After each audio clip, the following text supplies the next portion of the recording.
The deep depression over North Interior Odisha moved further west-northwestwards during past 6 hours with a speed of 21 kmph, weakened into a depression and lay centered at 0830 hours IST of today, the 14th of September 2021, over North Chhattisgarh and adjoining North Interior Odisha, near latitude 22.1 degrees north and longitude 83.4 degrees east, about 80 kilometers west-northwest of Jharsuguda, 20 kilometers south-southeast of Ambikapur, Chhattisgarh.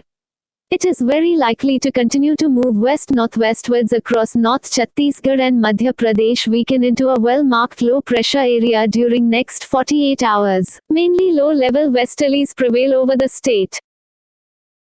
Forecast for day 1, light to moderate rain or thunder showers very likely to occur at a few places over Telangana.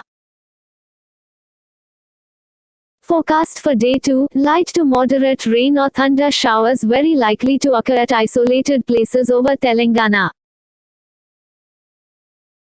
Forecast for day 3, light to moderate rain or thunder showers very likely to occur at isolated places over Telangana.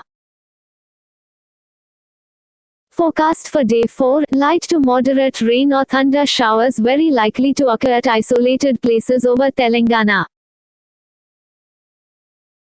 Forecast for day 5, light to moderate rain or thunder showers very likely to occur at isolated places over Telangana.